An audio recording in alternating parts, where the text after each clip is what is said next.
everyone, I'm Dr. Z. I'm a clinical psychologist specializing in transgender care. Welcome to my channel. Let's discuss today why some of you may experience tremendous amount of resistance in accepting and acknowledging that you are transgender. In other words, why is it when you do things that you may be transgender, the initial encounter is a lot of resistance about that sense of identity.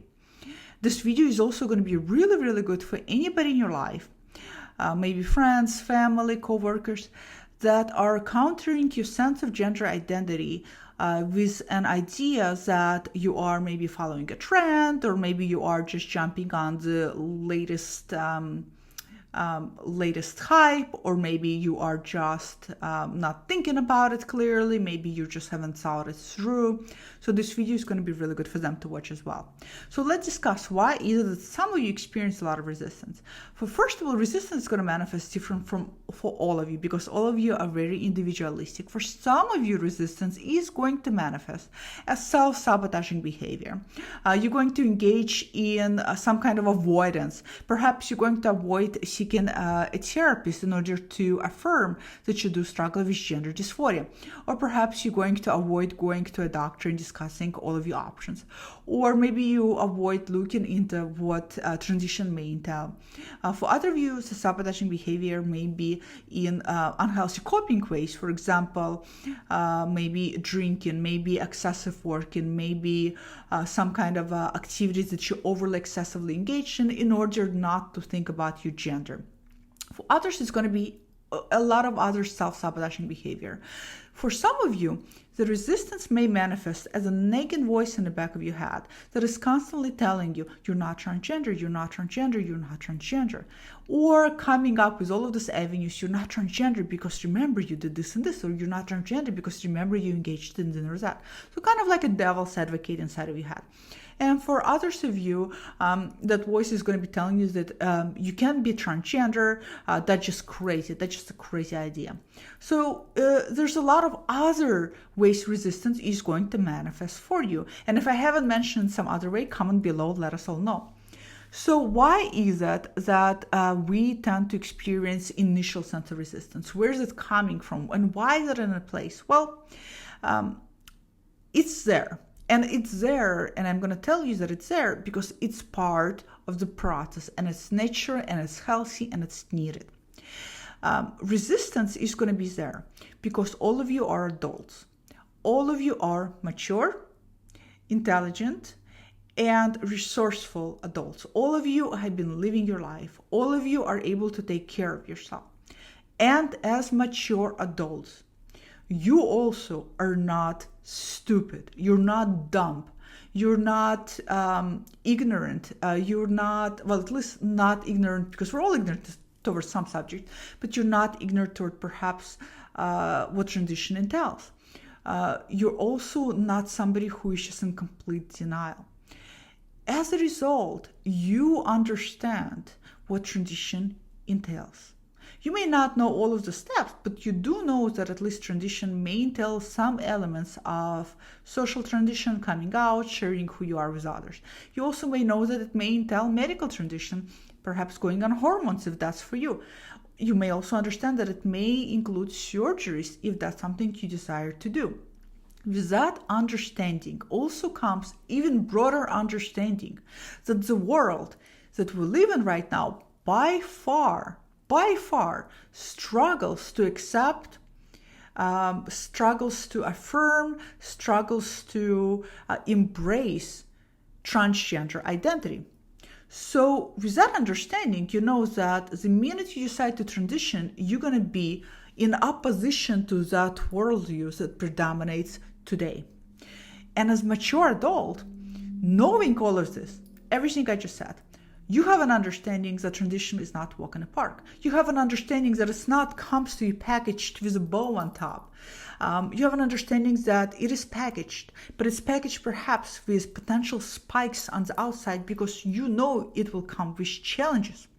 And you know that what stands between you, where you're at right now, and the struggles you're having with your gender, and where you want to be, who you really are, your authentic self. What stands between this and this is a process that we tend to call transition, whatever that may be for you. And that transition is challenging. The transition is going to come with stressors, sometimes traumatic stressors. It's going to come with pain. It's going to come with potential loss. It's going to come with potential financial losses. So you understand all of that, even though you know that that process is going to get you where you want to be, you still have to go through that process. It's like this passage through the forest of encountering God knows what on a way to actually getting to the castle you want to get. Well, you still have to get through the forest. And having that understanding is exactly what's going to breed resistance in you, is what's going to create this inner resistance and opposition to negating the fact that you are transgender. As a psychologist, I gotta tell you, I have yet to see an adult who comes to me, who says, Dr. Z, I'm so excited. Let's get on surgeries. Let's get on hormones. I cannot wait. Let's do it. It's going to be wonderful. It's going to be amazing. It's going to be smelling of roses. It's going to be all peaceful and good, and I'm going to have no obstacles. In fact, if I see an adult that does not have resistance in place, that does not tell me, please tell me this is going to go away, please tell me I'm not transgender, or please tell me I can do something else other than go through the process. If you're so eager to jump into it, to me as a psychologist, that's actually a red flag, because it demonstrates kind of a Pollyannish, naive worldview about what transition entails, what the process entails. And while for a lot of you, the process may not all have been so strenuous or stressful or painful, and that's wonderful, but it still was a process of confronting something within yourself. There was still tension, there was still opposition, there's still fears you had to confront. And for others of you, it may have been a very painful and very arduous process.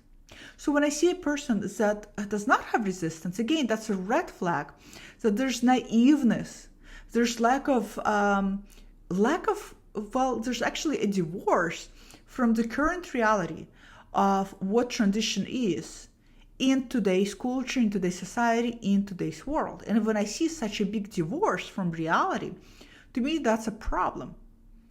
When I'm dealing with adults again, that's a big problem, because that means you really, again, completely either naive or in denial or completely unaware. And therefore, you have very unrealistic expectations of what to expect or how things are going to go for you.